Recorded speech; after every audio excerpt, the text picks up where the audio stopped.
నమస్తే, మీ senior journalist దేరంగల Krishnaiah. ఈరోజు ప్రధాన అంశం లిక్కర్ వైసీపీకి డబ్బుకు బ్రాండ్ స్టిక్కర్ అయ్యిందా అనే అంశంపై విశ్లేషణ. లిక్కర్ స్కామ్ అనేది గత కూటమి ప్రభుత్వం ఆ ప్రారంభం నుంచి లిక్కర్ స్కామ్ ముందుకు నడుస్తూ వస్తుంది. ఇది ఎంతవరకు వెళ్తూ ఉందంటే అంతవరకు వెళ్తూనే ఉంది. అదే కదా తొయ్యే కొద్దీ ఇంకా గోతులు బయటపడుతూ ఉన్నాయి అన్నట్లు ఎవరు గోతిలో ఎవరు పడుతున్నాడో అర్థం కాని పరిస్థితి. అప్పట్లో మాజీ ముఖ్యమంత్రి జగన్మోహన్ రెడ్డి, ఓఏడీ అయినటువంటి కృష్ణమోహన్, ఆ తర్వాత సంబంధిత అధికారులు ధనుంజయ అనుకోండి, ఇతర అధికారులు అనుకోండి, అటు తర్వాత రాను ప్రస్తుతం ఇప్పుడు కేఎన్ఆర్ అంటున్నారు. కేఎన్ఆర్ ఎవరు? కె నాగేశ్వర రెడ్డి. ఈయన మాజీ ముఖ్యమంత్రి వైఎస్ జగన్మోహన్ రెడ్డికి వ్యక్తిగత సహాయకుడు, పిఏ. ఈ పిఏగా కొనసాగుతూ ఉన్నాడు. జగన్ ఎక్కడికి వెళ్ళినా జగన్ అంటిపెట్టుకునే ఉంటాడు. జగన్ దగ్గర పిఏలు మిగతా వాళ్ళు కూడా ఉన్నారు. పులివెందులకు సంబంధించిన పిఏ వ్యక్తిగత సహాయకుడు రవి, ఆయన కూడా గతంలో ఆంధ్రజ్యోతిలో పనిచేశాడు. జగన్కు ప్రధాన స్నేహితుడు కూడా. కానీ ఆయన పరిస్థితుల ప్రకారం, ఆయన ఆర్థిక పరిస్థితుల ప్రకారం ఆయన ఉద్యోగానికి సంబంధించి కేవలం విధులు మాత్రమే నిర్వహిస్తూ ఉన్నాడనేది స్పష్టంగా తెలుస్తోంది. ఎందుకు అంటే కేఎన్ఆర్ మాదిరి ఆయన కూడా డబ్బు ఆశతో ముందుకు నడిచింటే ఆయన పరిస్థితి కూడా, ఆయన కూడా తెరపైకి వచ్చేవాడు ఏమో. అయితే ఇక్కడ కేఎన్ఆర్ ఇటీవల 2 రోజుల నుంచి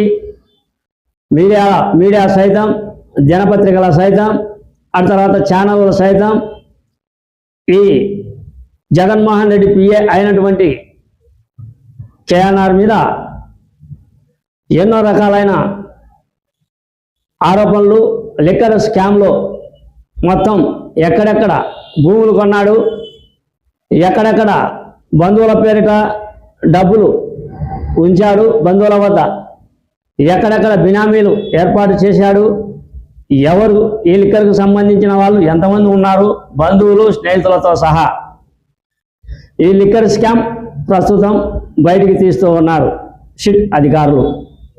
అయితే ఇందులో భాగంగా ముఖ్యంగా సజ్జల రామకృష్ణారెడ్డి పాత్ర ఉన్నట్లు రేపో మాపో సజ్జల రామకృష్ణారెడ్డిని కూడా విచారణకు పిలిపిస్తారు అని ఇది కూడా సోషల్ మీడియాలో హల్చల్ వార్తా కథనంగా వస్తూ ఉంది.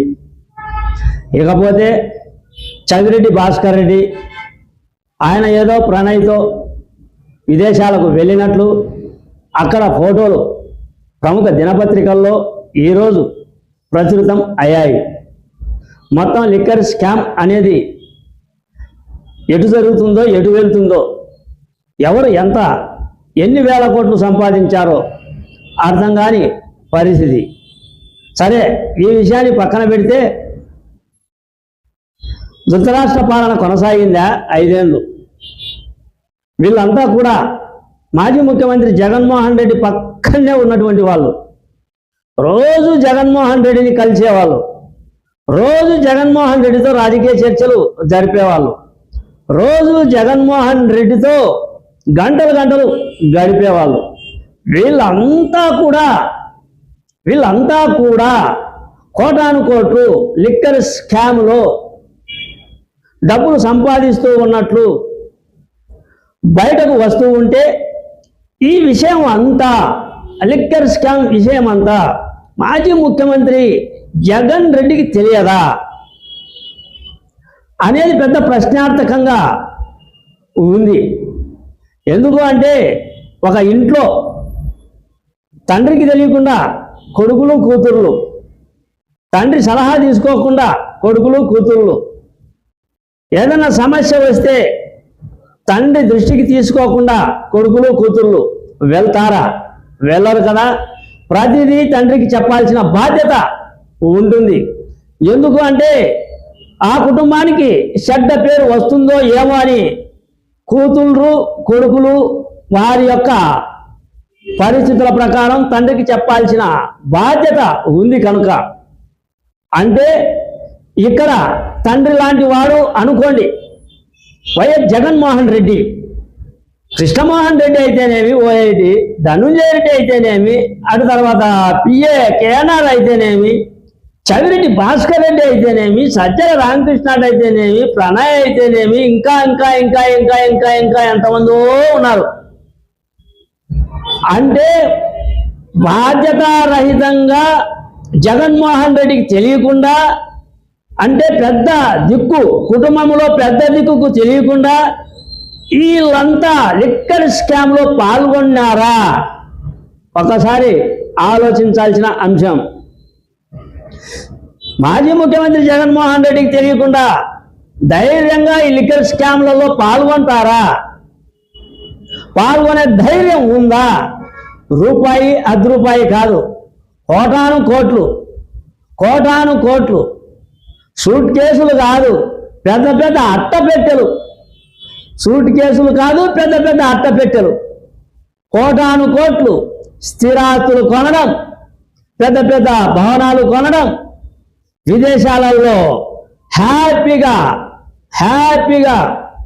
ఎంజాయ్ చేయడం, ఇవన్నీ కూడా జగన్మోహన్ రెడ్డికి ఆ కుటుంబాన్ని నడిపిస్తున్న, అదే ఈ అనుచర గణాన్ని నడిపిస్తున్న జగన్మోహన్ రెడ్డి దగ్గర ఉన్న వాళ్ళు జగన్కు తెలియకుండా జగన్కు తెలిసి చేస్తున్నారా? దీనికి సమాధానం ఎవరు ఇవ్వాలి? ఒకసారి ఆలోచించాల్సిన అవసరం ఆంధ్రప్రదేశ్ ప్రజానికానికి ఉంది అని నేను అనుకుంటున్నా. ప్రజల చేరువలో ప్రజల పరిపాలన కొనసాగించాల్సిన పరిస్థితుల ప్రకారం 5 ఏళ్ళు 151 సీట్లు మీకు ఇస్తే ఇష్టానుసారం కోటాను కోట్లు స్కాములు బయట పడుతూ ఉన్నాయి అంటే ఇది పరిపాలనా వ్యవస్థ డబ్బుల సంచుల వ్యవస్థగా మారిందా? ఒకసారి ఆలోచించాల్సిన అవసరం ఉంది. ఈ విధమైన పరిస్థితులు కొనసాగుతూ ఉంటే ఇవి కేవలం లిక్కర్ తతంగం, తిరుమల తిరుపతి అవినీతి, ఇసుక స్కాము ఎన్ని ఉన్నాయో, ఎక్కడ ఉన్నాయో కోటాను కోట్లు సంపాదించడానికే, మన కుటుంబ వ్యవస్థలు బాగుపడడానికే 5 ఏళ్ళు ఆంధ్ర మద్యం ప్రియుల జీవితాలతో ఈ గత ప్రభుత్వం, వైసీపీ ప్రభుత్వం ఆడుకుంటున్నట్లు స్పష్టంగా కనపడుతూ ఉంది. ఆ మందు తాగితే అది విషపూరితమే. మద్యం అనేది నాణ్యత లేని మద్యం 5 ఏళ్ళు అమ్మారు. ఎంతో మంది చనిపోయారు అని ప్రముఖ దినపత్రికల్లో, కొందరికి నడుములు పనిచేయలేదు అని, కొందరికి హార్ట్ అటాకులు వచ్చి చనిపోయినారు అని, నాసి రకం మందులు తాగి కొందరికి మైండ్ దొబ్బింది అని, నాసి రకం మందులు తాగి కుటుంబాలు వీధిన పడ్డాయి అని పుంఖాలుగా దినపత్రికల్లో వార్తా కథనాలు కూడా వచ్చాయి. వీళ్ళ రక్తం, మద్యం ప్రియుల రక్తం, వీళ్ళకి డబ్బు దాహం తీర్చేందుకు 5 ఏళ్ళు ప్రవాహం కొనసాగిందా? ఒకసారి ఆలోచించాల్సిన అవసరం ఎవరికి ఉంది? నేను ఇదంతా ఎందుకు చెబుతూ ఉన్నాను అంటే, ఇటీవల కాలంలో లిక్కర్ స్కామ్ గురించి, ముఖ్యంగా పక్కన ఉన్నటువంటి కేఎన్ఆర్, ఆయన లిక్కర్ స్కామ్లో ఉన్నాడు అంటే దగ్గర సంబంధాలు ఎటు ఉన్నాయో, ఎటు పోతాయో, ఎటు వస్తాయో, ఎవరు జైలుకు వెళ్తారో, ఎవరు జైలుకు వెళ్ళరో, ఈ పరిస్థితుల ప్రకారం నేను ఈ చిన్న వీడియో చేశా. మీ సీనియర్ జర్నలిస్ట్ దేరంగుల కృష్ణయ్య.